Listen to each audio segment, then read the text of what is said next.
If you want your flowers to be blooming all summer long, here's the one thing you need to be doing right now. Deadheading. That is what you should be doing right now, and frankly, all season.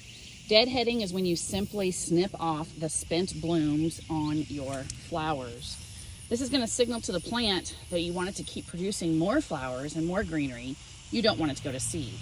Because remember, the goal of any plant in Mother Nature is to go to seed so it can produce more plants. Deadheading is super important for almost all of your flowers. One of the many reasons I like pockets when I'm in the garden, I just pull out my handy dandy snippers. And as I'm walking through doing chores, I'm just going to snip off those spent blooms. Now ideally you want to be able to go down the stem back to where the green growth is and snip there. Now on plants like these coleus, where it's really the foliage that is the beauty, the showstopper, the pollinators love the flowers, but I want this for the greenery. So I missed this one. I can still trim it, but here's a good example of that. And with this one back here, you want to trim off those on the top if you want more of the pretty foliage to show, because it'll stop going to seed and it's going to bring out more of the foliage growth. I'm going to leave that one for obvious reasons. I'm a sucker for our pollinators. And remember I said most, not all plants. Plants like this vinca, they don't need to be deadheaded. They'll keep blooming all season long.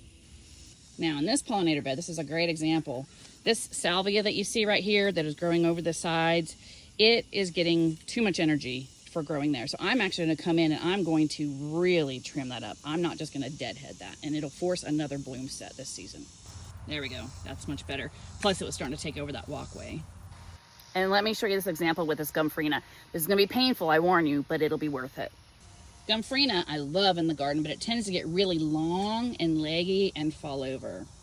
So I'm going to cut this back. Don't ever cut more than 1/2 to 1/3 of your plant. Trace this back to where you have a healthy leaf growth, like right here, or you could probably even go down to right here. And I'm going to do that for all of them.